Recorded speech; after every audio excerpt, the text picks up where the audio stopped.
Je vais te parler d'un sujet qui me touche beaucoup parce que c'est quelque chose en fait qui m'a vraiment impacté pendant un bon moment de ma vie, un bon bout de ma vie. Et peut-être que tu vas te reconnaître là-dedans parce que ça touche beaucoup de femmes. C'est un phénomène en fait qui touche énormément de femmes plus qu'on le pense en fait finalement. Il y a énormément de femmes qui vivent leur vie en pensant vivre la vie qu'elles souhaitent avoir, leur vie tout simplement, mais en réalité c'est pas vraiment leur vie qu'elles sont en train de vivre, c'est la vie que les parents attendent d'elles, que la société estime comme une vie acceptable, que en fait la vie qui dérange personne. Et souvent ces femmes-là, elles pensent qu'elles font en fait ce qu'il y a de bon à faire, ce qu'il y a de juste à faire, ce qu'il faut, tout simplement, ce qu'on attend d'elles, qu'elles sont des femmes responsables, raisonnables, qu'elles sont en fait des femmes qui font le bon choix, ainsi de suite. Mais au fond d'elles, il y a souvent une petite voix, une petite frustration qui répète et qui leur demande en fait est-ce que c'est vraiment la vie que je veux avoir, ce petit sentiment en fait étrange qui leur répète ça, qui se demande est-ce que je suis là où je veux être, est-ce que je suis là où je suis censée être, est-ce que je suis en train de faire ce que j'ai envie de faire. Et en fait de femmes passent leur vie à ne pas décevoir les autres, à éviter de décevoir les autres et finissent par se décevoir elles-mêmes, finissent par se frustrer elles-mêmes, finissent par se déranger en fait elles-mêmes.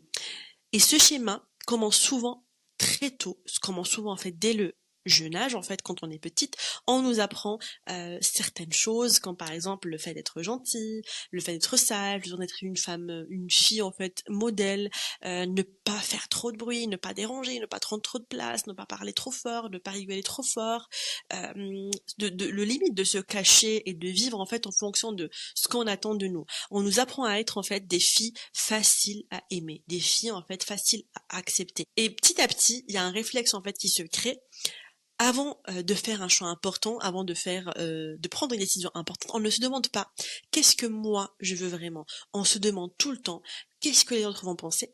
Est-ce que ma famille va comprendre? Est-ce que les gens en fait vont me juger? Est-ce que je vais décevoir quelqu'un? Et en fait, ce réflexe, il influence énormément de décisions. Le travail que tu choisis, la relation dans laquelle tu restes, la ville dans laquelle tu vas vivre, toutes tes décisions en fait seront basées sur ça.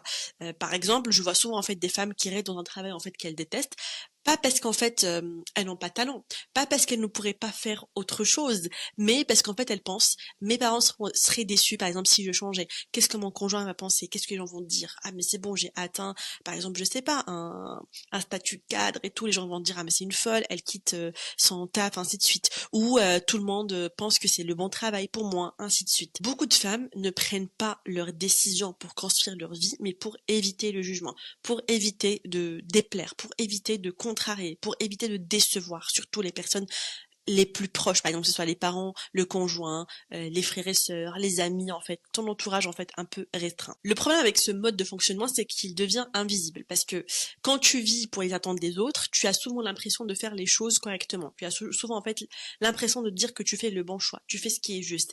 Et en fait, tu vas avoir tendance, en fait, à faire plaisir à tout le monde, à éviter les conflits, à être raisonnable, à être responsable, ainsi de suite. Mais à l'intérieur, quelque chose commence à apparaître, une forme de frustration, un sentiment difficile à expliquer en mode t'as l'impression que t'es pas là où tu dois être, t'es pas là où tu veux être, comme si en fait ta vie ne t'appartenait pas complètement, comme si tu étais en train de jouer un rôle. Et en fait c'est la réalité, c'est pas comme si, c'est que t'es en train de jouer un rôle pour entrer dans des cadres, pour entrer en fait pour remplir du coup les attentes de ta famille, de tes parents, ainsi de suite. Il y a des personnes par exemple qui vont choisir un métier parce que le papa il veut que sa fille par exemple soit médecin, parce que le papa il veut que sa fille ait un CDI.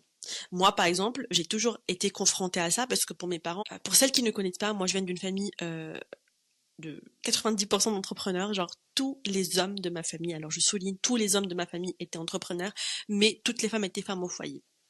Donc pour moi en fait, c'était pas du tout la vie qui me faisait rêver, c'était pas de trouver un homme riche qui va en fait m'entretenir, c'était en fait de devenir cet homme riche, c'est-à-dire en fait d'avoir, c'est même pas question de richesse en fait pour l'entrepreneuriat, pour moi en tout cas, c'était plus en fait question de me dire bah je vais gagner mon argent quand je veux, comme je veux, là où je peux avoir la liberté géographique, je peux avoir la liberté de temps, je peux ne pas avoir de patron sur ma tête qui va me dire fais ça, ne fais pas ça, prends pas de congé, vas-y là. Donc en fait, ces contraintes-là, j'ai pas été habituée parce que j'avais un papa qui était entrepreneur. Et du coup, je me voyais pas avoir un CDI. Par contre, pour, par exemple, mes parents, encore une fois, ils m'ont beaucoup encouragée par la suite, mais au début, j'avoue qu'on m'a toujours dit, mais Ikram, pourquoi tu fais autant d'études? Ikram, pourquoi tu te casses la tête à monter une boîte alors qu'au final, tu vas te marier, tu vas te faire entretenir par ton mari? Et du coup, pendant un bon moment, j'avais tendance à... Alors, j'ai jamais eu de CDI comme il faut. Vraiment, en fait, j'ai eu un seul avant de me lancer à 100% dans l'entrepreneuriat et c'était en parallèle. En plus, c'était un side business.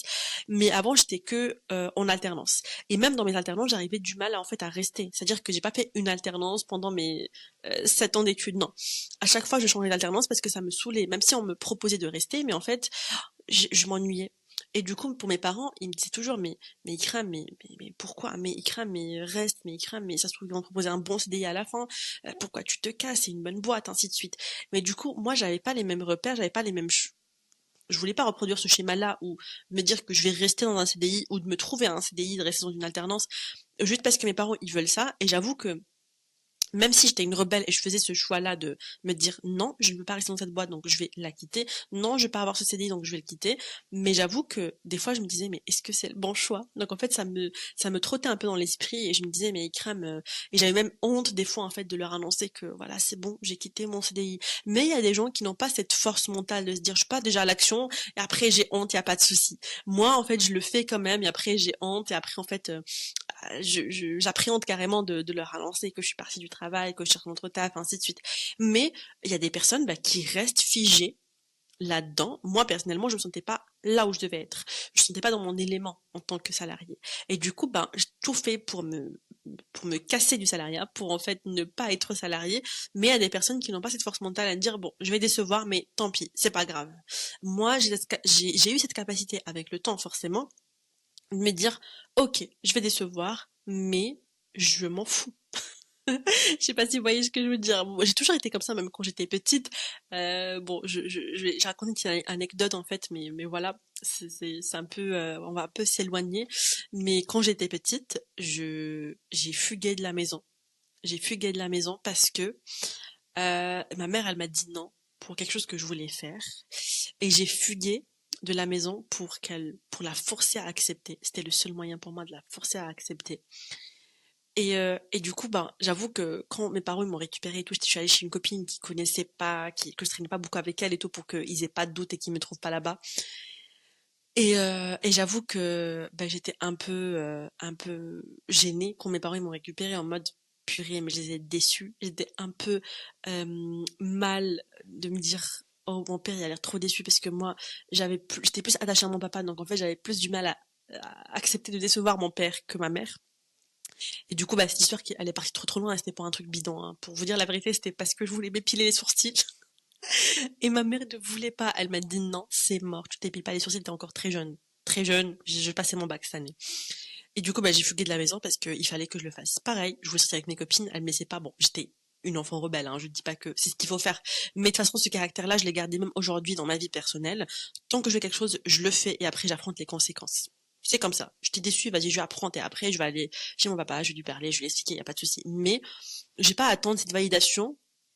Que des fois, certaines personnes, ils attendent une validation pendant X années, le temps que son père accepte quelque chose avant de passer à l'action. Je passe à l'action, si je t'ai déçu, après on en parle. Je parle de ma famille, mes parents et mes sœurs. Sinon, le reste, je m'en fous. Si j'estime que c'est une bonne chose, je la fais. Parce que quand tu vis pour les attentes des autres, tu peux avoir en fait une vie correcte, une vie en fait que tout le monde juge comme la meilleure vie, il veut dire ouais, elle vit sa best life, ainsi de suite, mais pas une vie qui te ressemble. Ça peut être en fait une vie de millionnaire, mais ça te ressemble pas. Ou ça peut être en fait un taf de à 20K par mois, mais ça te convient pas. Mais c'est juste que t'as honte de te dire bon j'ai abandonné ce taf là parce que les gens ils disent non mais c'est un très bon travail, pourquoi tu vas partir et tout. Pareil. Si par exemple en fait tu vis dans une ville et tu te dis vas-y je vais tout laisser tomber pour aller m'expatrier, aller vivre par exemple à Dubaï et t'as peur que les gens ils te jugent parce qu'ils disent que tout le monde dit bon voilà c'est le stéréotype du coup le jugement de Dubaï c'est la ville un peu fake et tout le monde dire mais non mais pourquoi t'es allé là-bas ça te ressemble pas ainsi de suite ça se trouve que toi ça te ressemble mais vu que les gens ils pensent que ça te ressemble pas tu restes là où les gens pensent que ça te ressemble. La vraie racine de ce problème est simple, c'est la peur. Elle vient de la peur. La peur de décevoir ses parents, décevoir son entourage, décevoir les personnes qu'on aime.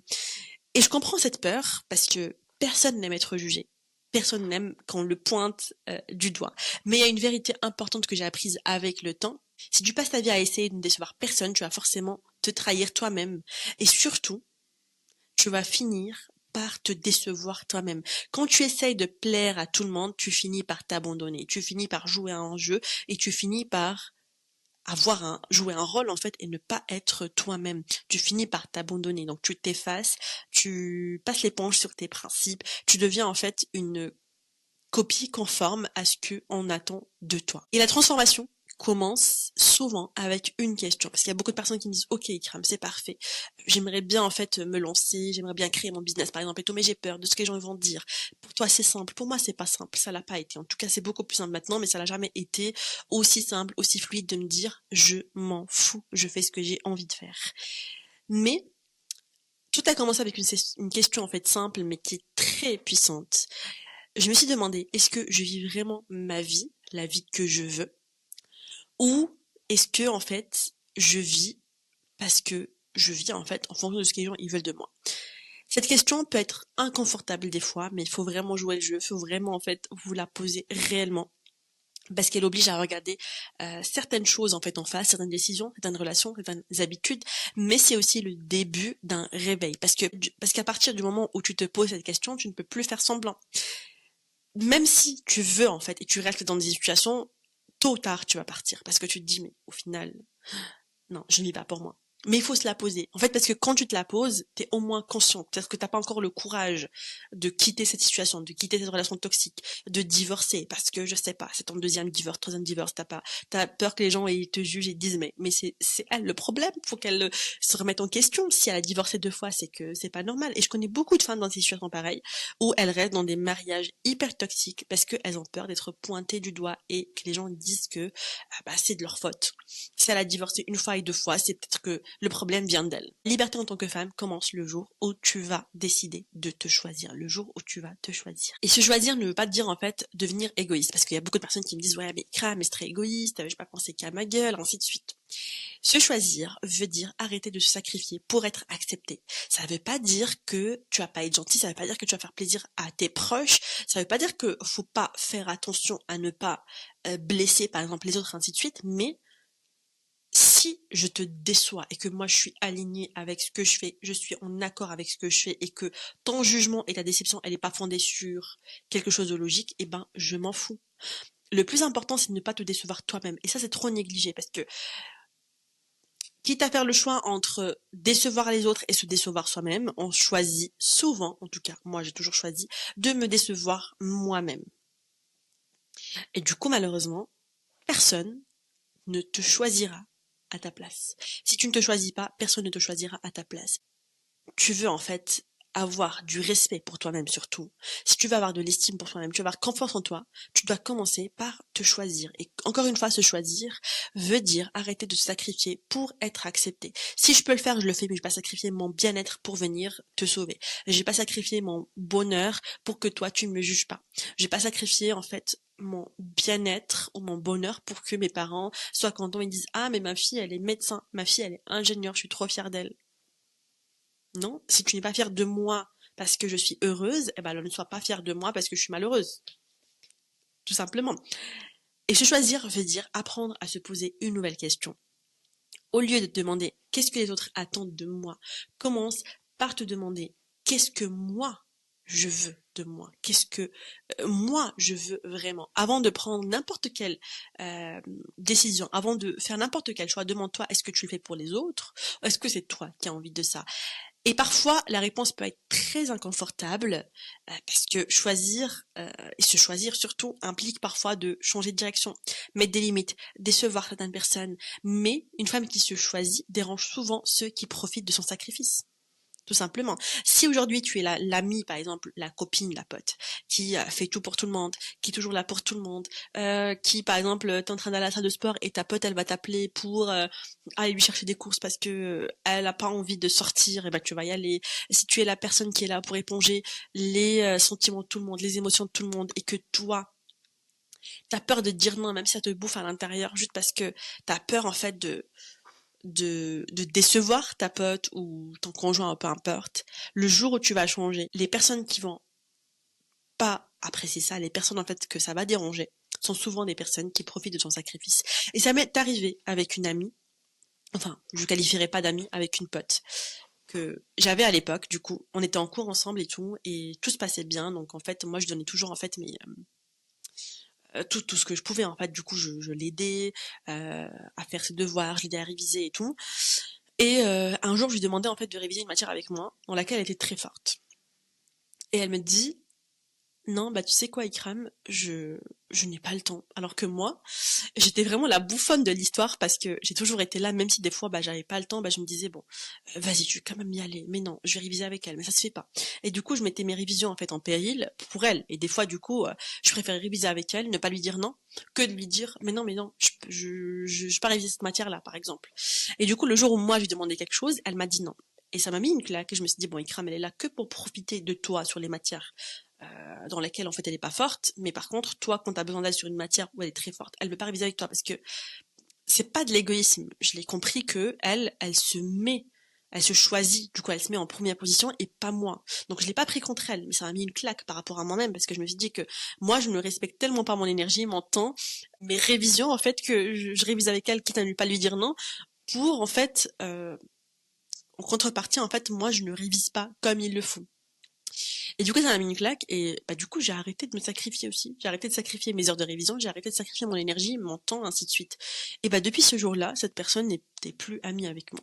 Ça la dérangeait. Pourquoi? Parce que elle, elle protège son énergie, son temps, ses révisions, mais par contre moi j'avais pas le droit. Et le jour en fait où j'ai changé et j'ai arrêté de sacrifier ce temps-là du coup, ces révisions, j'ai arrêté de les sacrifier en fait pour elle, pour lui faire plaisir, pour ne pas la décevoir. Et ben en fait elle l'a très mal pris. Alors que moi elle m'a dit non et je lui demandais qu'une seule fois, je l'ai pas mal pris.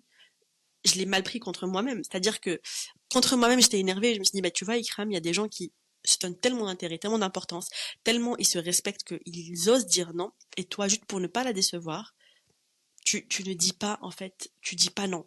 Et elle a pas pensé à te décevoir ou pas. Elle t'a dit non parce que elle estime que son temps sera plus euh, valoriser en fait à réviser toute seule et à réviser en fait des matières sur lesquelles elle est en retard. Donc, il y a toujours des attentes. La société aura toujours une idée de ce que devrait être une femme, de ce que devrait faire une femme. Mais la vraie question n'est pas est-ce que je réponds aux attentes des autres, est-ce que je réponds aux attentes de la société, aux attentes de mes parents. La vraie question est est-ce que je suis fidèle à moi-même, à mes principes, à ma vision, à ce que je veux devenir, à la femme que je veux être. Parce que à la fin, la seule personne qui vivra les conséquences de ta vie, c'est toi. Même si les autres ils te jugent, même s'ils sont déçus ou pas, si au final tu fais un mauvais choix pour ne pas les décevoir, c'est toi qui vas encaisser les conséquences.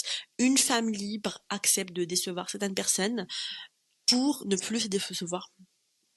Une femme libre accepte de se décevoir. Une femme libre accepte de décevoir certaines personnes pour ne plus se décevoir elle-même. De toute façon, une femme ambitieuse, une femme libre va toujours décevoir quelqu'un. Et le plus important, c'est que ça ne soit pas elle-même. C'est tout pour cet épisode. N'hésite pas à le partager avec une femme qui a besoin d'entendre ça. Et à très vite pour un prochain épisode.